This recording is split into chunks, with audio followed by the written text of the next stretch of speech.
Saya terpilih dengan jumlah buktinya. Saya Muhammad Maulana dengan belakang Bapak Guru. Kami dari kelompok 2, Prodi Administrasi Pendidikan kelas L003 akan menampilkan video wawancara dari hasil tugas kelompokan. Di Universitas Jambi, kami di sini mau wawancara untuk memenuhi tugas kuliah kewirausahaan. Oke. Di sini kami wawancaranya ke toko sembako dan kami memilih toko kakak. Oke. Langsung aja. Mungkin mulai dengan pertanyaan pertama, Kak. Apa yang mendorong Kakak memilih membuka toko sembako ini dan bagaimana Kakak melihat peluang usaha ini di lingkungan sekitar? Menurut saya sih peluangnya lumayan gede ya, karena di sini banyak mahasiswanya. Makanya saya coba-coba dengan toko sembako. Toko sembako kan sembako dibutuhkan untuk keseharian ya. Pertanyaan kedua, menurut Kakak bagaimana gambaran toko sembako ini dalam beberapa tahun ke depan dan apa perubahan yang Kakak inginkan untuk terjadi pada usaha ini? Kalau misalnya ke depannya mungkin insya Allah semasa unjah rame ya, mahasiswa rame kita berjalan juga lah. Kalau untuk ke depannya mungkin kayak barang-barang kita lebih lengkap ya. Pertanyaan ketiga, apa alasan utama Kakak menjalin kerjasama dengan partner bisnis dalam usaha sembako ini? Kalau misalnya ke retail itu enaknya kita bisa tempo pertama dan bisa retok juga. Pertanyaan keempat, apa saja ide kreatif Kakak yang pernah Kakak terapkan untuk menarik pelanggan ke toko sembako ini? Paling kita lakukan perubahan beberapa kali ya di toko agar kayak lebih fresh aja tokonya. Pertanyaan terakhir, Kak, dalam menghadapi persaingan dengan toko lain atau minimarket, bagaimana Kakak menentukan ide-ide kreatif agar toko sembako Kakak tetap menarik bagi pelanggan? Pertama kita dari masukan customer kita terima ya. Kalau misalnya customer minta ada permintaan barang gini-gini, kita ikutin aja. Itu sih. Kalau yang sekarang yang dihadapi itu kenaikan harga sembako, barang-barang itu gitu kan. Sementara orang kemarin tahunya harga sekian, sekarang udah naik sedikit karena kenaikan faktor plastik. Umumnya barang-barang itu kan dikemas dengan plastik, jadi otomatis dari dusan itu naik sedikit gitu kan. Jadi ada yang mau menerima, kadang ada yang kok kadang-kadang jadi tanda tanya bagi dia gitu kan, kok kemarin sekian coba lagi toko sana naik apa enggak, kan itu yang kita takutkan, kenaikannya nggak serempak gitu. Takutnya kita naik orang nggak naik gitu kan, dia mau naikkan takut dia orang sebelah nggak naik pulang, ntar harga naik kan seharusnya kalau ibu nggak peduli, kalau udah naik ya naik gitu, ngapain pikiran orang kalau kita rugi jualan kan gitu kan. Rezeki udah ada yang ngatur yang kalau bang naik kita tetap standar, rugi kita dewek bang minyak bang. Nah mungkin lagi kita jualan rugi gitu ya. Pertanyaan selanjutnya, apakah Ibu memiliki keinginan agar usaha toko sembako ini nantinya bisa diteruskan oleh anak atau anggota keluarga dan bagaimana harapan Ibu mengenai hal tersebut? Harapan Ibu sih iya gitu kan, soalnya Ibu merintisnya itu nggak gampang gitu loh kan.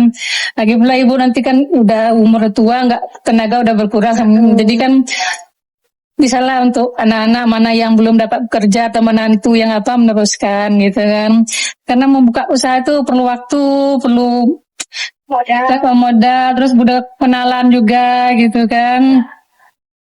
Selanjutnya, bagaimana cara Ibu memilih partner bisnis yang tepat dan dapat dipercaya?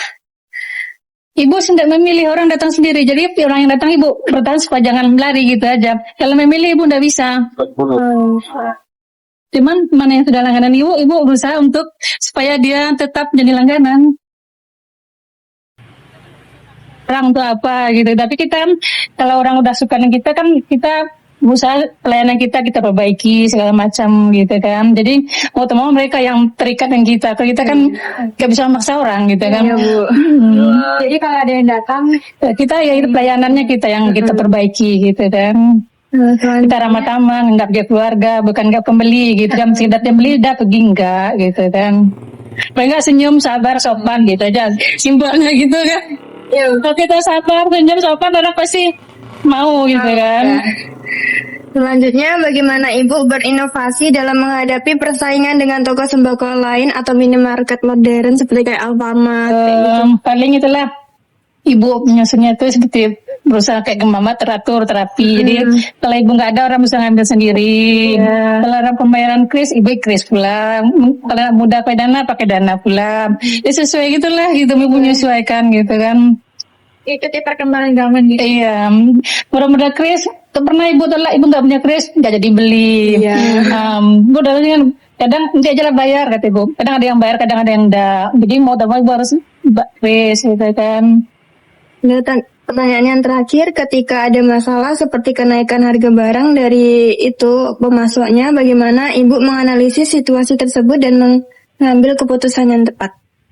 Ya itu tadi ibu bilang tadi kan. Naikkan harga ya Bu. Ya kalau ibu ambil nggak naik, ibu rugi. Kita usaha kan pasti untung gitu kan. Tapi kita jelaskan konsumennya apa permasalahannya. Tahu juga kalau barang naik plastik kan, semua barang plastik kan naik berapa. Semua orang kan udah impor dari mana-mana kan udah tahu gitu kan. Kecuali orang yang nggak paham apa, nggak kurang mendengar informasi, mungkin nggak terkejut. Tapi orang yang pernah membeli di beberapa tempat dia tahu gitu kan.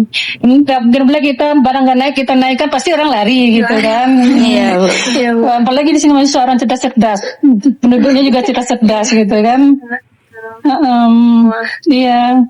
Pernah mengembangkan usaha toko sembako ini, misalnya menambah jenis produk atau layanan? Menambah jenis produk dari kakak sendiri gitu? Iya. Belum sih. Jika keadaan ekonomi atau harga barang terus berubah di masa depan, bagaimana menurut kakak toko ini harus menyesuaikan diri agar tetap bisa berjalan dengan baik? Kalau ada kenaikan harga ya ikutin harga pasaran lah. Oh ya. Iya. Yang selanjutnya, bagaimana pembagian tugas dan tanggung jawab antara kakak dengan partner bisnis kakak ini? Kita bagi-bagi. Kan sama karyawan ada 2 shift gitu. Yang shift pertama dari jam 7 sampai jam 4. Yang kedua dari jam 4 sampai jam 10 malam. Selanjutnya, dari mana biasanya kakak mendapatkan inspirasi untuk mengembangkan ide kreatif dalam usaha ini? Apa? Inspirasi kakak untuk ide kreatif usaha ini. Dulu tuh ini ibu datang ke toko saudara kan, jadi kayaknya bagus. Jadi buat juga lah. Terakhir, bagaimana kakak mengevaluasi barang dagangan yang kurang laku dan langkah apa yang kakak ambil berdasarkan hasil pemikiran tersebut? Kalau kurang laku kita buat promo. Iya, beli 2 gratis 1. Bagaimana strategi Ibu dalam menarik dan mempertahankan pelanggan di tengah persaingan yang ketat seperti Indomaret dan Alfamart gitu? Strateginya Iya, Bu. mungkin jam bukanya mungkin saya beda ya. Bisa jadi agak pagi. Agak pagi gitu Ya, ya. sama malam.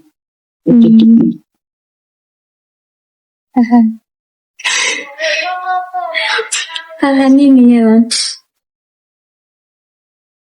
Ini tahan. Selanjutnya Bu, dalam beberapa tahun yang mendatang, apakah Ibu ingin toko ini memiliki pelanggan yang lebih banyak atau jangkauannya lebih luas? Dan menurut Ibu itu apa yang perlu dipersiapkan dari sekarang? Yang perlu disiapkan. Iya. Kayak Lebih banyak bahan-bahan. iya, apa yang Oh ya, produknya lebih diperlengkap lagi. ya biar kayak pelanggan lebih banyak yang datang gitu.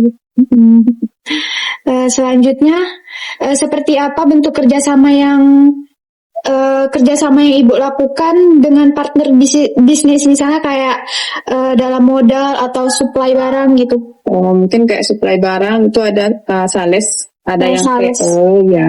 Nah jadi nggak perlu lagi beli keluar. Jadi Orangnya kita datang pesan, gitu ya? ya. Kita pesan hari ini, besok barangnya diantar.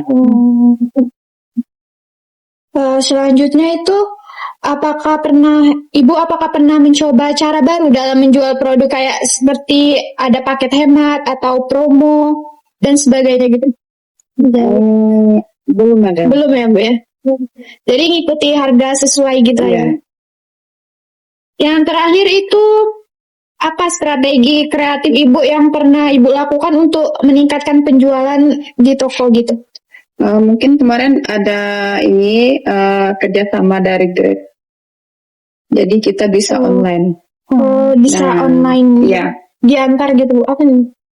kayak ini pesan melalui online nanti. Oh, Ya, di jadi lebih aplikasi. praktis gitu ya Bu? Ya. Gitu. Oke, makasih Bu ya. Menurut Ibu, apa kunci keberhasilan dalam menjalankan toko sembako Ibu agar tetap bertahan dan berkembang di era sekarang? Ya, kuncinya ya ramah-tamah semua pembeli. Jangan mudah emosi, tidak war murah ya. Terima kasih. Jadi beli sopun nggak sudah. Itu aja. Iya. Ketika membayangkan masa depan usaha Ibu, hal apa yang paling ingin Ibu capai atau wujudkan selama toko sembako yang sedang dijalankan sekarang? Apa ya? Apa ya? Pengen Maksudnya cita-cita nak beli apa gitu ya? capai apa untuk hanya kebutuhan sehari-hari aja. Ya. Paling ya untuk daripada nganggur weh. Jadi untuk hiburan lah. Untuk ngisi waktu. Ya, untuk ngisi waktu. Jajan cucu. Untuk penghasilan Untuk penghasilan sehari-hari. Yang jelas untuk jajan cucu lah. Ya. Selanjutnya, Bu, bagaimana cara Ibu menjaga kepercayaan dan komunikasi agar kerjasama tetap berjalan dengan baik? Kayak partner bisnis gitu Bu. Seandainya ada yang supply barang. Maksudnya cari barang gitu. Iya. Ya kami selalu beli cash. Cash kami enggak pakai utang-utang enggak. Oh, jadi Langsung. barang langsung bayar. Bayar ya. Mau Order langsung bayar. Oh, jadi nggak bisa refund dibalik. Enggak. Tapi kalau barang kadaluarsa gitu bisa ya bisa. Menurut Ibu, seberapa penting kreativitas dan inovasi dalam menjaga keberlangsungan usaha sembako Ibu? Iya penting juga lah. Soalnya hari-hari kan dari sini makannya juga. Jadi penting ya Bu. Ya penting. Penting ya. Terakhir Bu, Selagi sehat jaga terus buka terus. ya. Terakhir, saat menghadapi keluhan pelanggan, bagaimana Ibu berpikir secara kritis untuk menemukan solusi yang adil dan memuaskan kedua belah pihak? Ya rata-rata pelanggan tuh nampaknya puas apa yang kita jual tuh sekian gitu dibayar langsung. Nggak pakai nawar-nawar. Kita tahu harga kan gitu. Rata-rata kan masih lah yang beli. Orang kalau ibu-ibu rumah tangga jauh belanjanya tidak ada ke kita lagi dah. Kalau dulu ya kita jualannya kan lengkap kok. Dulu ada sayur, ada lengkap lah semua ada. Jadi sudah. Awalnya bukan ini jualan kami. Awalnya jualan nasi dulu. Jadi dulu ngontrak di tempat Mawo itu rumah saya itu asli. Dari tahun berapa ya? Tahun 2018, 15. Tahun 2015-an lah. Kami ngontrak di situ dari 300 naik di juta setengah. Itu ada kan dosen-dosen makannya semua kita semua. Waktu itu kan udah ada ini tidak ada toko, tidak ada warung-warung itu tidak ada. Kami orang-orang perumahan lah yang warung tuh. Jadi di situlah kami jual nasi, laris kan pesanan, apalagi ospek. Kalau dulu ospek tuh pesanan nasinya banyak, 2.000 apa gitu, bagi-bagi lah. Jadi di situ ngembang, bisa lah terbeli. Jadi tidak ngontrak, malah ngontrakkan sekarang. Ya. I just had to let you know you're she had me through shit.